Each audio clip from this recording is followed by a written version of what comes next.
I mean, I've met people who say, I'm psychedelic, I know exactly what you're talking about, blah, blah. You say, oh, well, what's your drug history? And they say, well, I took MDMA twice. You say, look, just because you've had a glass of cold water doesn't mean you are now ready to be food editor for the La Russe Gastronomique, my friend.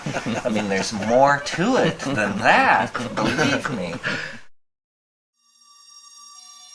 Mushrooms are my thing. I mean, they enlightened me, they straightened me out, they love me.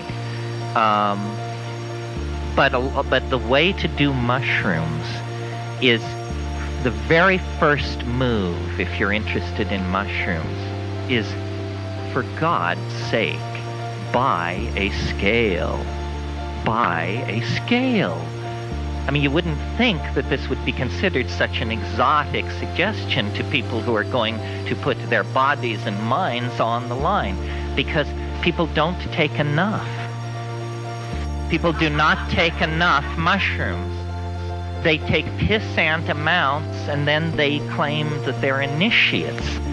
You must take a measured 5 dried grams on an empty stomach.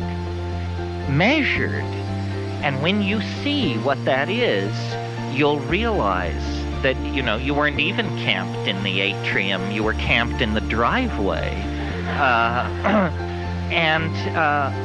Mushrooms in some ways, I mean, DMT is the most terrifying and astonishing thing in the universe, but it's very hard to know what to do with it. Psilocybin is your friend. It wants to teach. It will take you by the hand and forgive you and lead you and be with you. And it speaks. This is the amazing thing. And you're hearing this from, somebody who graduated from Heidegger and F.H. Bradley. It speaks. No other psychedelic does that, in my experience. Occasionally, a phrase will pop into your head on another substance that is like a gift, an aphorism. But I mean, psilocybin raves. It raves. And it has positions. I mean, you may not like psilocybin as a person, because it is not... the astonishing thing about the psilocybin entity, to my mind, and I get good confirmation of this, is it is not very earthly. I mean, it wants to show you machines the size of Manhattan in orbit around alien stars.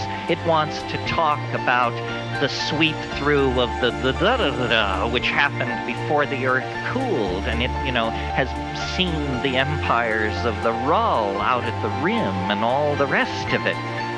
And it's very puzzling, this cosmic galactarian tone, because then you switch over to ayahuasca, which is literally just a twist of the molecule, just the tiniest tweaking of the molecule, and suddenly it's about childbirth, rivers, the land, the feminine, looking inside your body, curing diseases, feeling, telepathy, communication.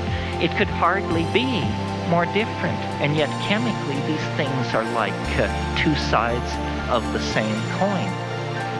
Yes, first come the dancing mice, the little candies, the colored grids, and so forth and so on. But what eventually happens, quickly, like 10 minutes later, is there is an entity in the trance, in the vision. There is a mind there waiting that speaks good English and invites you up into its room.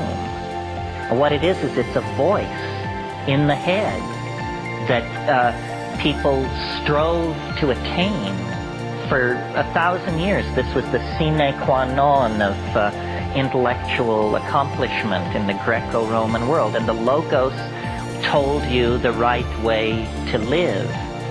And this is sort of what you get with psilocybin. You get a voice that can confound you with the depth and brilliance of its answers.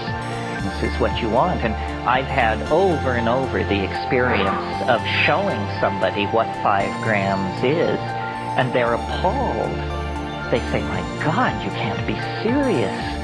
I mean, I take a fifth that much, a fourth that much.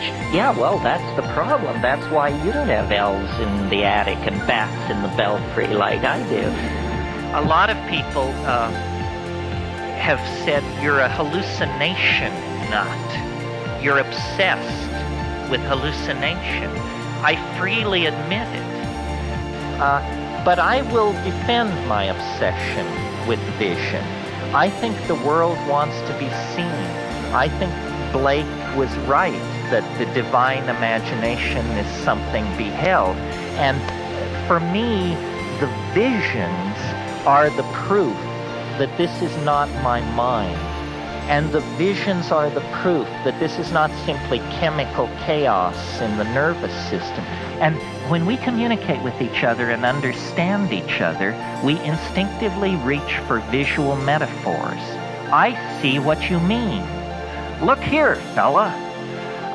She painted a picture. His words were so beautiful. It means that we really associate meaning with seeing something.